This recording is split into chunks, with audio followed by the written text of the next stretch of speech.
Bonjour mes amis, bonjour chers parents, j'espère que vous allez bien, que vous avez bien passé la journée et que vous progressez dans l'éducation de vos enfants et surtout que petit à petit vous voyez les changements. Je suppose que toutes les choses que vous apprenez ici, vous les mettez en pratique et petit à petit les choses commencent à changer dans votre vie. De toutes les façons, je l'espère parce que comme je vous ai dit, nous sommes dans le même bateau. Moi-même j'ai mes enfants, j'aimerais aussi qu'ils soient bien éduqués et tout ce que je vous dis, c'est des choses que moi-même je fais sur mes enfants et aussi je prends l'expérience d'autres parents qui sont passés avant moi et même des parents qui ne sont pas passés par où je suis passé mais qui ont une certaine expérience, un certain vécu. Donc s'il vous plaît, les choses que nous apprenons aussi, c'est des choses qui marchent. Allez les appliquer et vous verrez sur vous-même. Sur cette chaîne, vous le savez déjà, nous pensons que si chaque parent éduque bien son enfant, c'est toute la société qui gagne. C'est ce que vous pensez aussi. Ici, c'est ce que nous pensons. Si vous êtes nouveau ici, vous avez deux choses à faire. La première des choses, c'est vous abonner à cette chaîne pour être informé justement de tous les trucs et astuces, tous les conseils que nous donnons ici pour que vos enfants soient bien éduqués.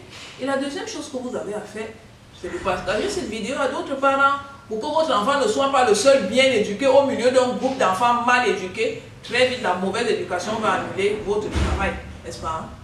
Nous allons parler d'un sujet aujourd'hui. Et avant ça, j'aimerais vous dire quand même que j'ai une belle surprise pour vous à la fin. Ceux qui vont rester jusqu'à la fin auront une très belle surprise. En fait, c'est un cadeau qui est spécialement réservé pour vous. Mais avant ça, j'aimerais quand même qu'on échange un peu sur un sujet. Le sujet d'aujourd'hui m'a été inspiré par la plainte d'un parent qui m'expliquait que c'est une dame qui disait que parce qu'elle a demandé à son enfant de faire la vaisselle, l'enfant a disparu de la maison sans crier gare et on ne l'a pas revu pendant 3 jours. Ça vous dit quelque chose? La fugue, n'est-ce pas? Vous voulez savoir qu'est-ce que c'est la fugue et surtout comment la gérer? Ne bougez pas.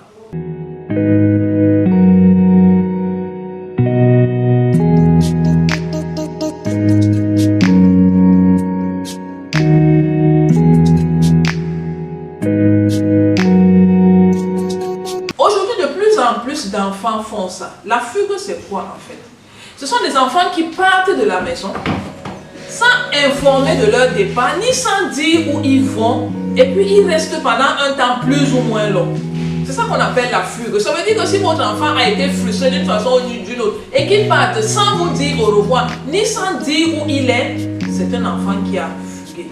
La première des choses que nous allons voir, c'est qu'est-ce qui peut amener un enfant à fuguer. Dans votre entourage, il y a un enfant qui a déjà fait ça. Peut-être votre enfant même peut déjà avoir fait ça, qui sait? Il y a plusieurs choses qui amènent l'enfant à fuguer. Aujourd'hui, nous n'allons parler que de 3 choses.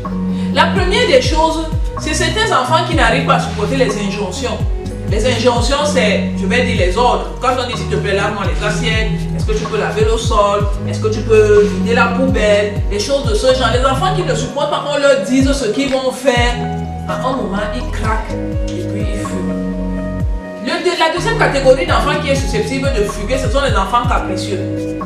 Les enfants qui pensent que tout leur est dû, les choses doivent être faites comme eux ils veulent, au moment où ils veulent. Si ce n'est pas fait comme eux ils veulent, pour eux c'est un problème très grave. Lorsque vous traitez avec ce genre d'enfants, à la longue, ils finissent par être tellement frustrés qu'à la fin, ils peuvent fuguer. Ce n'est pas tous les enfants capricieux qui fuguent, mais ils peuvent fuguer. La troisième catégorie, c'est les enfants qui essayent très tôt de s'affirmer. Il y a des enfants qui très tôt pensent qu'ils sont grands. Vous savez, nous les parents, nous on trouve que l'enfant est toujours petit. Mais certains enfants, eux, ils pensent qu'ils sont grands. Donc quand vous donnez des injonctions à l'enfant, vous dites à l'enfant ce qu'il faut faire, en réalité, lui, il trouve que vous l'infantilisez. Oh, lui, il est grand. Pourquoi lorsque l'enfant est grand, il resterait chez ses parents? Vous-même, lorsque vous vous êtes senti grand, vous êtes parti. Alors pour vous montrer qu'il est grand, il part de la maison. Il prend des risques lui-même, enfin c'est vous qui trouvez qu'il prend des risques, mais lui c'est qu'il va faire son destin. Il part de la maison et puis il s'en va. Maintenant, lorsque l'enfant a fugué, que faut-il faire? Nous avons déjà vu les catégories d'enfants qui sont susceptibles de fuguer. Mais si ça arrive que l'enfant a fugué, qu'est-ce qu'il faut faire? Chers parents, la première chose qu'il faut faire, c'est aller le chercher. Je sais, c'est pas évident. Parce que souvent, quand l'enfant fugue, c'est la conséquence de plusieurs conflits. Ça veut dire que vous avez dit à l'enfant de faire quelque chose, il n'a pas voulu, vous lui avez mis la pression, il n'a pas voulu, vous avez mis la pression, à la fin, il a craqué le premier et il est parti. Donc nous, en tant que parents, surtout nous les femmes, on a tendance à dire que, ok, comme tu te parles, tu ne comprends pas. Va, quand tu vas rencontrer les problèmes là-bas dehors, tu vas comprendre. Reste même là-bas, tu finiras par comprendre. Non, mes amis, chers parents, ce n'est pas ce qu'il faut faire. Vous savez, lorsque l'enfant est petit, je dis petit dans le sens où il n'est pas encore conscient de son existence. À ce moment, chers parents, l'enfant vit pour ce qu'il est. Retenez ça aujourd'hui. Lorsque l'enfant n'est pas conscient de son existence, il vit pour ce qu'il est. Lorsqu'il grandit et qu'il devient conscient de son existence, il vit pour lui-même et pour ce qu'il est. Vous pensez sincèrement que l'enfant qui fugue est conscient de son existence?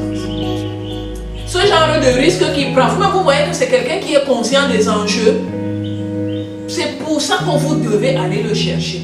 Parce qu'il n'est pas conscient de ses enjeux. Il est comme quelqu'un qui est inconscient. Vous devez ravaler votre orgueil et aller le chercher. Lorsqu'il est revenu à la maison, qu'est-ce qu'il faut faire maintenant? Accueillez-le. Laissez-le entrer. S'il a passé la nuit dehors, qu'il aille se laver, qu'il mange, qu'il se repose, laissez-le d'abord se calmer. Vous savez, là-bas dehors, ce n'est pas comme à la maison.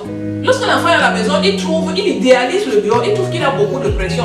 Mais lorsqu'il est allé là-bas, peut-être les moustiques l'ont piqué, il a dormi sous la pluie, il a été exposé aux drogués et autres.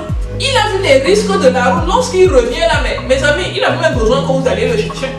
Donc lorsqu'il revient là, donnez-lui à manger, qu'il se lave, laissez-le dormir. Quand maintenant il s'est reposé, maintenant vous lancez une réunion de famille. Ou si vous le levez seul, vous le prenez à part et maintenant vous commencez à le raisonner. Pour lui expliquer que les choses que vous lui avez demandées, ce n'est pas parce que vous ne vouliez pas son bien. Au contraire, vous vouliez le former à la vie. Parce que ces choses que vous lui demandez de faire ici, il aura à le faire toute sa vie. En réalité, lorsque l'enfant est dans la maison, chers parents, retenez que l'enfant est en formation. Vous êtes en train de le former pour qu'il devienne autonome et qu'il aille vivre sa vie plus tard. Expliquez donc à l'enfant que les choses que vous lui demandez de faire, c'est pour son bien. Et ça, c'est la troisième des choses que vous allez faire à partir de ce moment. Puisque vous savez que c'est un enfant qui, à la limite, ne maîtrise pas ses émotions, à chaque fois que vous allez lui donner un travail à faire, expliquez-lui pourquoi il doit faire ce travail, quel est le bien fondé de ça pour lui et même pour la communauté.